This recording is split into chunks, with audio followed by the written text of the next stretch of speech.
Today's computer problem at Cape Canaveral was distressing, perhaps, but for most Americans, not totally surprising. As a society, we've become used to computer problems of one kind or another, just as we've become used to computers. We're so used to them, in fact, that few of us stop to think of the extent to which they now play a role in our everyday lives, a role that shows every sign of growing even bigger. We have two reports, the first from Bettina Gregory. You can't do the simplest things today without using a computer. You can't cash a personal check. You can't even make a phone call without linking into the telephone company's computer. And if you go to the supermarket, the chances are good a computer will check out your groceries, mechanically assisted by a human being. In some areas, computers have replaced humankind. In Washington, the subway system is run by computer. True, motormen ride in the cabs, but only as a backup to this computerized service. In the airline industry, computers will reserve your seat on a plane. And make no mistake, when you take off, it's the computers who tell air traffic controllers how to get you safely to your destination. Computers have revolutionized the personal credit card industry. Credit card billing would be a lot harder to do without the computer. And of course, the computer provides the inevitable excuse for mistakes in your bills. Humans often feel like Don Quixote tilting at windmills when it comes to fighting the almighty computer. Miracles of modern medical diagnosis are made possible by computers, and academic research is more comprehensive. Computers have had an enormous impact on television journalism. ABC News researchers have millions of hours of film and videotape right at their fingertips. Film of an elephant? There are 223 entries in the ABC News library. An elephant at a circus? We have 20 such entries. But if you want an elephant with a rider, the computer says we have only one such film. It's a small computer that puts the letters on your television screen, and another one that creates special effects, which were once too expensive and time-consuming to produce before the age of the computer. Since Wall Street started using computers, volume on the big board doubled and redoubled to as much as 70 million shares a day. The government certainly uses computers. When you pay your taxes, IRS computers will audit the returns. The federal government also uses computers to track down runaway husbands on welfare. And now the Reagan administration wants to cut down the number of welfare cheats by putting a computer cross-check on everyone who gets government help. That's going too far, says the American Civil Liberties Union. But for the most part, computers have become such a way of life that many people believe they don't invade their privacy. That's because in America today, life, liberty, and the pursuit of happiness is inevitably linked to a computer. Bettina Gregory, ABC News, New York. This is Ken Kashiwahara. Personal computers are being welcomed in schools and in businesses and in homes without any mention of invasion of privacy. In fact, assembly lines are literally grinding them out, attempting to keep up with demand. Personal computers have become popular because of their size and their cost. They are compact because their tiny memory banks are made out of even tinier microchips. A basic unit can be had for as little as $1,500. Schools use the computers not only to teach children, but to teach them about computers. Educators at this junior high school say students are going out into a computer world and should know something about it. Small businesses have latched on to the personal computer boom, using the devices to map out financial plans and to print memos and letters, all at the touch of a button.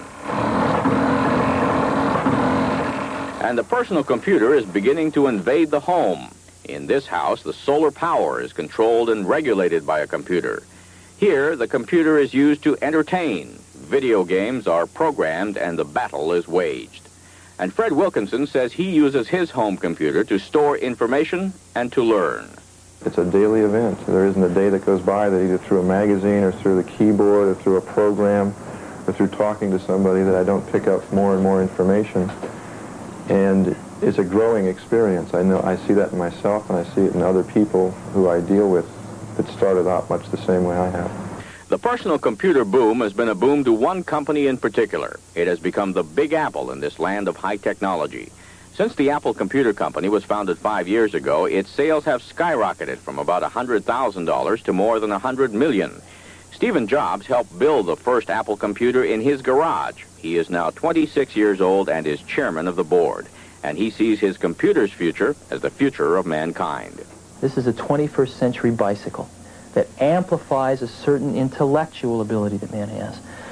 And I think that after this process has come to maturity, the effects that it's going to have on society are actually going to far outstrip even those that the petrochemical revolution has had. But these computers are not necessarily simply innocent playthings of the future. Some people feel threatened by them. Some think they tend to dehumanize, and others fear they may eventually take over their jobs. This is Ken Kashiwahara, ABC News San Francisco. But at least it still hasn't learned how to say, back to you, Ted. Back to you, Ted. I'll have my computer talk to you in a moment. And in a moment, we'll talk live with the chairman of the Apple Computer Company and with a writer who warns of the dangers that computers pose to society. Really an example of sort of the role that computers are now playing in our lives, in the sense that that computer that malfunctioned was really as critical to the success of the shuttle as the thrust of the boosters that were going to lift it up in the air. And in essence, both the boosters and the computer were really performing the same type of function. Both were amplifying an inherent ability that humans have. In other words, no more could even a small collection of people run the shuttle than they could jump up in the air several thousand feet in the atmosphere. All right, there is a sense, though, that many of us have who really don't understand how computers work or what they do for us or to us, that we are becoming controlled by the computers. Any danger of that happening? Well, as you know, the product we manufacture, many people see it for the first time and they don't think it's a computer. It's about 12 pounds. You can throw it out the window if the relationship isn't going so well.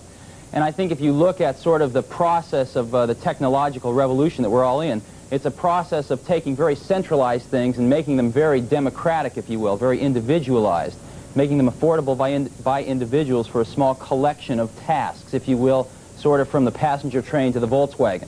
All right, we heard you talking on tape a moment ago about the bicycle of the 21st century. Right. What were you talking about?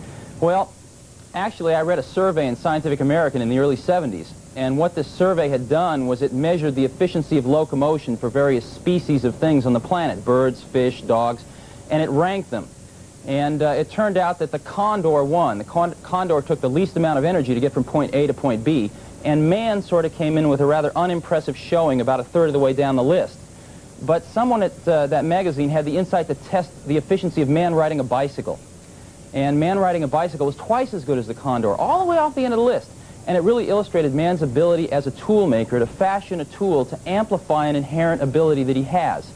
And that's really exactly what we feel we're doing. We're really sort of blazing the trails for the 21st century bicycle, but to amplify a slightly different inherent ability that man has, the ability of a certain part of intelligence. Right now we're at the mechanical part of intelligence, where one of these devices can free a person from many of the drudgeries of life and allow really humans to do what they do best, which is to work on the conceptual level, to work on the creative level.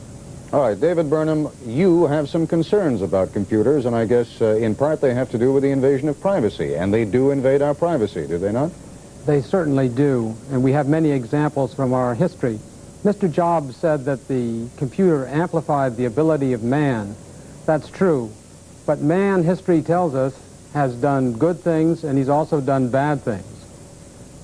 The Census Bureau, for example, used computerized punch cards to help locate the Japanese Americans in 1941 when they were so many of them were arrested on the West Coast. All right, I keep borrowing this phrase from the NRA, you know, guns don't kill people, people kill people. Computers don't do that to people. People using computers do that. Isn't a computer in and of itself a neutral tool that can be used for good or evil? It is, and men use guns to kill people, and men use guns to hunt animals. The question is our society alert enough to understand the power of the computer and to turn it toward the good things, or are there people and occasions when we use this tool for a bad purpose? All right, Steve Jobs, I realize this is your baby and you've made a career out of it, but you're also something of a philosopher. Do you see the inherent possibility of bad coming out of all of this? Well, I think one of the things you really have to look at is you have to go watch some kids using these things. As an example, 97% of the high school students that graduate from Minnesota have hands-on experience with these personal computers, learning how to use them. We call this computer literacy. They're actually happening in the elementary schools now. And you go watch kids interact with these computers, and what you find is far from something quite harmful. In effect, what you see is an instantaneous reflection of a part of themselves, the creative part of themselves being expressed. And it's just very, very difficult to see these kids using this tool and realizing that they're going to have these tools available for the rest of their lives to portray that as something very harmful. It's actually something quite democratic. All right, but I mean, the government, and I think Mr. Burnham was leading us in this direction, the government has the capacity by using computers to get all kinds of information on us that we're really not even aware that they have. Isn't that dangerous? Well, I think the best protection against something like that is a very literate public, and in this case, computer literate. And I think you're actually seeing that happen right now. In the personal computer area, again, computers that people can afford themselves, we've already reached approximately 1 in every 1,000 households in the United States. And I think over the next 5 or 6 years, that figure will be 1 in 10. Ultimately, it will be 1 in 1. And I think the feeling of computer literacy among the populace is the thing that, for me at least, gives me the most comfort that that centralized intelligence will have the least effect on our lives without us knowing it. Mr. Burnham, are you comforted by that thought, that somehow we will all have the capacity to defend ourselves against computers by owning and being able to control computers? Well, I wonder whether the individual citizen alone is any match, say, for the United States Army when a few years ago it began surveillance programs of hundreds of thousands of people who were lawfully voicing their opposition to the war in Vietnam. I wonder whether the individual citizen can control the Army, or whether the individual citizen can control the Census Bureau if it decides to break the rules and make information available which the citizen has given to it. All right, but on balance, are you for them or against them? I think there's a tremendous danger that the public is not aware of enough at this moment.